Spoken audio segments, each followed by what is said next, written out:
But Imagine sending a cease and desist because someone said that they're leaving your company. What? Also been lying about the fact that I was fired when I quit. So I posted this post with my resignation This is letter so in it. quiet, I think a lot of people were kind of confused on why I would post a resignation letter to like 700 people that follow me on Twitter. This is because quite a few people in the esports industry do follow my account. And I thought it was a good way to showcase that if they had heard these lies, that they were absolutely unfounded. And I felt like I really had no other option. I mean, it was either let it go or try my hardest to get it out there, that was absolutely not the case. Now, when I talk about them lying about me being fired, I'm not talking about an entry-level exec or some account manager. I'm talking about the CMO of both Kick and Stake, the guy that approves all the contracts. He's the head of the affiliate team for Stake. He runs the social media team, but pretty much everything runs through him. Every event, anything at all, as far as ideas or streamers or anything runs through this guy. He's basically he's on pretty much the exact same level as this guy. He directly reports to Ed. The CMO basically runs everything. I think they decided to go with this strategy because Stake and Kick are supposed to be sort of booming at the moment, and a lot of people in the industry would probably think it was crazy for someone to leave because it's such a big opportunity, and it really is, especially being in Australia where we really don't have a big entertainment industry at all. So, this is kind of a once-in-a-lifetime opportunity for people. I think that they would have thought they would get away with saying that I was fired because there's no way someone would leave this business. Little do they know it was actually extremely easy to leave with the things that I would believe someone wants to leave Kick. I also don't really feel like they're like booming right now. I think maybe when they first launched or like the first few months you might say that, but I don't really think that's the that go on in that office. The ego on these people is insane to think that no one would leave, but they do employ people purposely that are completely okay with unethical behavior and conduct it themselves and work with zero integrity. So I'm not surprised that they were surprised that I would leave. I guess that was a mistake on their point to even employ someone like me, thinking that I would be okay with even a quarter of the things that happen in that office. It's important to note that the office environment for me was extremely hostile, not only because I was being treated pretty poorly by a couple of individuals and the people that I went to for help were not helpful at all, I am curious why they hired her in the first disrespect place to other people's opinions and beliefs. Sorry, not to say anything bad about her. No, I mean, like, if there's a specific culture within there, why would they think she'd be okay with that? As far as to just consistently hearing the F slur, and not even just in jest, like as a joke. It was specifically, targeted towards people that it was supposed to discriminate against. Ew. Even so much as to walk past the socials room, the guys that run the, Kick streaming and Kick community, and hear the N-word just dropped, hard R. And I'm like, what is this office? How? And they had the executive, like the upper management was in the room. And I just sort of was like, what did I just hear? I couldn't believe it. And it's like, I came from companies that if you said anything slightly offensive, you were in trouble, if not fired. And I think, there is a balance that you have to strike. Behavior. But at the end of the day, it's the company's responsibility to ensure that everybody feels safe and welcome. I even remember seeing a couple of people in my team laughing because they were deliberately misgendering transgender streamers. How do you function in that environment? So in regards to my resignation letter, a lot of it was blurred. This was just due to the fact that a lot of it was personal information that wasn't really relevant, or it depicted another staff member whose story is not mine to tell. But the part that you could see... Wait, no, actually, I think the thing that freaks me out the most is these people are probably all in their 20s, 30s, and 40s. And this is behavior that's happening in an office. Sometimes you see this kind of shit happen in video games. Kids trying to get a reaction out of people. But, grown men with jobs? That I really didn't want public, but I knew if I blurred literally the entire thing out, it would have zero impact and people would just assume that it was fake anyway. So I speak about the fact that I needed flexible working arrangements and that they were revoked. A lot of people assumed that I needed to be home all the time, or I was working from home, or I wasn't showing up from work, or I was taking a ridiculous amount of time off, which is just absolutely not the case. So my daughter started school in February, and every second week I needed to pick her up. So I would get in at around 9:30 after dropping her off. I wouldn't take any breaks or have lunch, and I would leave by about 2:30. It's important to note that a lot of staff members work from home, and we absolutely didn't have a stringent office working environment where we couldn't actually access information outside of the office. Especially my team where we had to work 24/7 because we were the POCs for a lot of partners overseas, and also I was consistently working with businesses overseas. So there were times where I would be working from 7 p.m. to 11 p.m. outside of work hours after doing a day's work. So it was very normal to work from home anyway, and all I needed to do was work from home for a couple of hours at the end of the day to pick up my daughter every second week. You can imagine it was a surprise to me when the manager of the partners team, yes, the same guy that has been going around spreading lies about me, sat me down and just flat out said that my flexible working arrangements would be revoked effective immediately and I need to find alternatives. I found it absolutely disgusting that that was effective immediately when basically giving me no time to come up with an alternative. And not to get too personal, but I don't...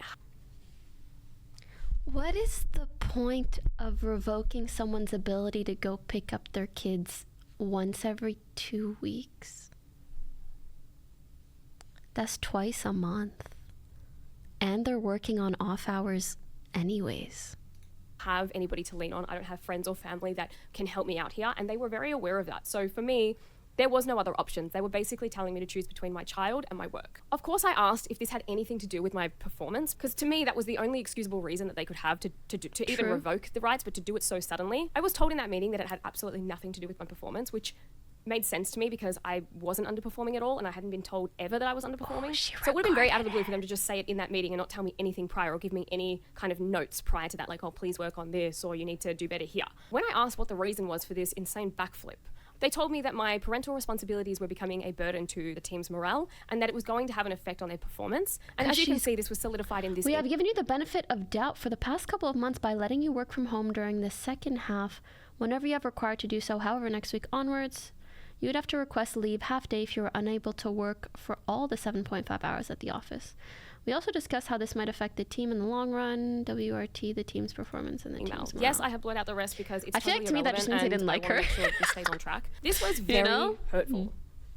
You know, if you're a parent, you know that your morale is also very low, especially if you're working full time. So to hear that other people's morale was low, for me having to run around like a psychopath every morning and every night trying to, you know, scurry together to get her to school, to get to work, leave work, to go get her, you know, it was a lot of pressure on me and it's a lot of pressure on anybody. And to be so blatantly just disregarded, you know, and overlooked in that moment, it really sucked. Look, I wasn't at all surprised about being treated like this because the way that company is run is unimaginable, but it did make me sad being told that basically my daughter was a burden to other people. I also reference in this resignation letter that I was being mistreated by a couple of co-workers. I'm not going to get into this right now because honestly, it's just a lot. There's a lot to say. I actually made a video that was an hour and a half long about Kik, but I decided that I kind of came off a little bit like this guy, so I'm not going to release that right now. I'm just going to go into my last... Bro, she should put the extended cut behind a paywall. She has kids to take care of. I wouldn't be mad at it. And what was the turning moments that made me go, this is absolutely not worth it anymore? So after being told that I couldn't have flexible working arrangements, Kicks a bubble that's about to sought out the CMO. I feel like it kind of did. And I was like, what do I do? Where do I run? Who do I speak to? Blah, blah, blah. He goes, I'll speak to Ed. Ed is the one that basically fires you or he doesn't because of these types of issues. So every single day I came in, I was like, okay, I'm expecting them to give me an answer. You know, a week went by, 2 weeks went by, 4 weeks went by, and I'm still chasing this guy up. Like, what's going on? Can you just let me know? Like, can we talk about alternatives? I'm happy to do an extra day on the weekend if I have to. Like, I wanted to continue to try and move this platform to a good place, a safe place, a savory place for the industry. And I couldn't do that if I didn't work here. And honestly, they need all the help they can get in that regard because most people that work there really don't give a shit. I actually never got clarity on this at all. I actually quit before. The thing is, if the people running the company don't want that change for the company, but you want that change for the company, you're fighting a losing battle. You know, like you're walking upstream. No pun intended in regards to streaming. It's just, you're not going to be appreciated there. There's no use. Before I ever got clarity about it, so who knows what would have happened. The stress of not knowing was definitely a part of wanting to leave, but there were two specific incidences in my last couple of weeks, maybe 3 weeks, that really solidified the fact that I was absolutely not in the right place. One of these incidences was when I was in a meeting and for those of you who don't know, there's a creator on Kik who got a contract through one of the bigger streamers. This creator has special needs and we gave him a contract out of good faith and the fact that this bigger streamer was quite a fan of him. Quick side note, I grew up with a severely autistic cousin and I am very in tune with the needs and well-being of anybody with a disability. So I wanted to follow up on this guy's contract renewal because the POC was the manager of the partners team. And I don't know if you guys have figured this out or not yet, but he's a massive dick. So I was really concerned that this streamer wasn't going to be treated well, and I was right. But when I asked about this streamer's contract renewal, he had a smirk on his face and goes, I decimated his rate. And this was apparently fucking hilarious because everybody else in the room laughed. I said, well, what did you put it down to? And he proceeded to then brag about the fact that he got him on a below market cent rate for an English streamer. Everybody thought this was funny and I was shocked. And even if I think about this too much, it actually makes me cry because the thought of how bad this streamer must have felt, it's just not right. And the level of just cruelty there as well, and just absolute like no compassion towards the fact that this person, there are no words. I have no words about this. It made me, I don't use the word hate very often, but it made me hate this person, which was very difficult because he was managing that team that I was a part of. Being around these people and those people who thought it was funny became impossible. And this is amongst a billion other things that I put in that hour-and-a-half video that I haven't released, but I think this kind of adequately depicts the type of people that are behind this platform. The second reason, so the second incident that happened about 2 days prior to me leaving, which really solidified it. I walked out of this meeting, called my friend and was like, it's done. I'm out of here. I cannot do this anymore. We were talking about the fact that they were trying to get a very beloved Twitch streamer over to Kick, to stream Steak as well. And, God, it's horrible. And just for context, this particular streamer had been publicly battling cancer recently. So they decided to utilize that in their strategy to get this person over. The conversation very quickly became quite sinister. How are you, me fella? I'm going to say a quote, and it's something that I cannot get out of my head because it's so heinous to me. And I think it will speak volumes in, you know, the type of characters that work there, which is why I had to get out.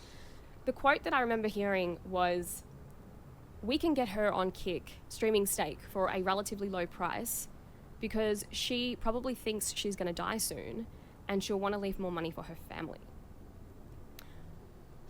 When I heard that, I actually was surprised. I sort of looked up in surprise. And everybody else was sort of looking at this person that was speaking.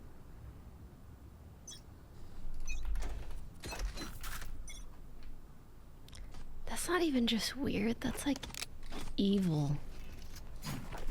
Scanning ahead. Did Kyedae react to the X-Staff kick? No, bro, and I honestly don't care. People were asking me about it, but it's whatever. I got an offer from Kick and I declined it. I decided that morally I didn't really want to go over to Kick. Okay. And even if they did try to exploit me for my cancer, so bad, bro. It doesn't matter. I'm not gonna take it. I thought it was weird as fuck. I think it's weird to say, like, we can offer for cheaper rates.